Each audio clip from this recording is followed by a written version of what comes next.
হরে কৃষ্ণা। নমস্কার দর্শক বন্ধু, আজকে আর একটি নতুন ভিডিও আপনাদের জন্য চলে এলাম।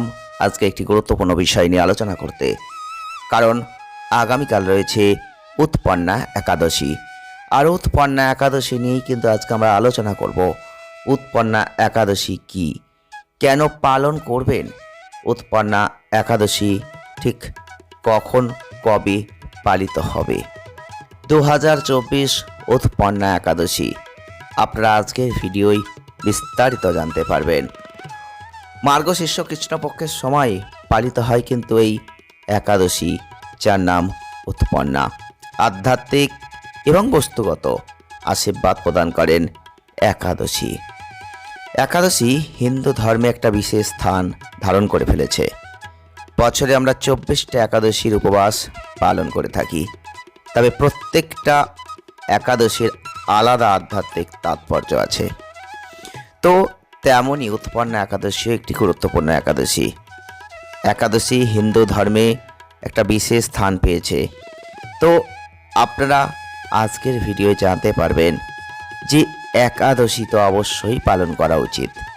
তো সেক্ষেত্রে এই উৎপন্না একাদশী এবং একটা পবিত্র একাদশী, যেটা আপনাদের জীবনে অবশ্যই গুরুত্বপূর্ণ। এই উৎপন্না একাদশী কেন পালিত হয়? ভগবান বিষ্ণু তার যোগ ও নিদ্রা অর্থাৎ দানব মোড়া থেকে রক্ষা পেয়েছিলেন। তিনি রাক্ষসকে পরাজিত করেছিলেন, যার ফলে তার পুজো হয়। দিনটির নামকরণ হয় উৎপন্না একাদশী। ভক্তরা বিশ্বাস করেন যে এই একাদশী উপবাস পালন শুরু করার জন্য এটা একটা শুভ দিন, কারণ এটা ভগবান বিষ্ণুর অনুগ্রহের সৌজন্যে পাপগুলোকে পরিষ্কার করা এবং একটা ভালো পুনর্জন্মের জন্য আশীর্বাদ নিয়ে আসে এই দিনটা। এই উৎপন্না একাদশী শুভ মুহূর্ত দৃক পঞ্চাঙ্গ অনুসারে অবশ্যই 26শে নভেম্বর 2024 মঙ্গলবার উৎপন্না একাদশী পালিত হবে। 27শে নভেম্বর বুধবার পারণ টাইম রয়েছে 1:20 থেকে 3:26।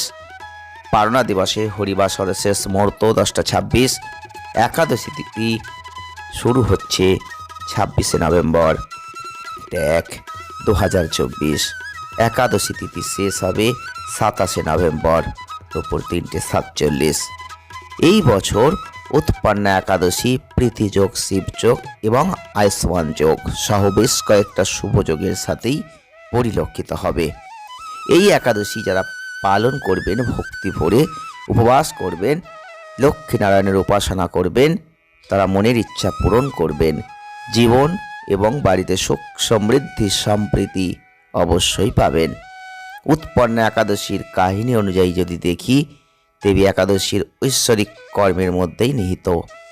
পৌরাণিক কাহিনী বলে, রাক্ষস মুড়া ভগবান বিষ্ণুকে আক্রমণ করার পরিকল্পনা করেছিল যখন তিনি গভীর ধ্যানে ছিলেন, আর তাকে রক্ষা করার জন্য দেবী একাদশী আবির্ভূত হন। মুড়ার সাথে যুদ্ধ করেন, তাকে পরাজিত করেন। তার বীরত্বের কারণে তাকে দেবতা হিসেবে সম্মান করা হয়েছিল। দিনটা তার উপাসনার জন্যই উৎসর্গিত। এই একাদশীর দিন বেশি বেশি করে জপ করবেন যে মন্ত্রটি, তা হলো ওং নমো ভগবতে বাসুদেবায়। অবশ্যই একাদশীর ব্রত কথা পাঠ করবেন, শ্রবণ করবেন। আমরা নেক্সট ভিডিওয় এই একাদশীর ব্রত কথা আপনাদের সামনে তুলে ধরব। তবে যারা যারা একাদশী উপাচার করবেন, একাদশী পালন করবেন, কি করবেন? ভোরে ঘুম থেকে উঠবেন, পবিত্র স্নান করবেন, ভক্তি সহকারে উপবাস পালনের সংকল্প করবেন, দিয়ে দিনটা শুরু করবেন। ভগবান বিষ্ণুর উদ্দেশ্যে কিছু নৈবেদ্য অর্পণ করবেন। হলুদ রঙের মিষ্টি তৈরি করবেন, মিষ্টি দেবেন, কারণ হলুদ হচ্ছে ভগবান বিষ্ণুর প্রিয় রং। পূজার সময় সেগুলো নিবেদন করা উচিত। ভগবান বিষ্ণুর পাশাপাশি দেবী লক্ষ্মীকে শ্রদ্ধা করবেন, ভক্তি করবেন। তাদের মিলিত আশীর্বাদ আধ্যাত্মিক বস্তুগত সমৃদ্ধি আপনার জীবনে নিয়ে আসবে। পারলে এই দিন পিপল গাছে জল নিবেদন করবেন, এটা অত্যন্ত শুভ, দৈব আশীর্বাদ নিয়ে আসবে।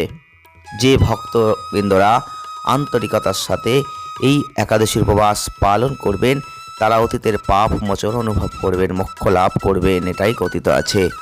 আর ভগবান বিষ্ণু এবং দেবী লক্ষ্মীর আশীর্বাদ শুধুমাত্র আধ্যাত্মিক উন্নতি নয়, বরং জীবনের সুখ, সম্পদ, শান্তিকে নিশ্চিত করে।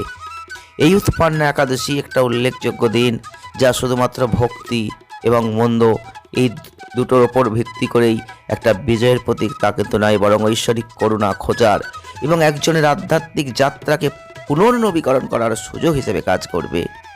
আপনারা অবশ্যই বিশ্বাসের সাথে করবেন, আচার অনুষ্ঠান পালন করবেন, অভ্যন্তরীণ শান্তি পাবেন, পার্থিব সুখ লাভ করবেন। ভিডিওটি যদি ভালো লেগে থাকে তাহলে লাইক করবেন, শেয়ার করবেন, চ্যানেলটিকে সাবস্ক্রাইব করবেন। সকলে ভালো থাকবেন, সুস্থ থাকবেন, আনন্দে থাকবেন। দেখা হচ্ছে নেক্সট ভিডিওয়। ধন্যবাদ।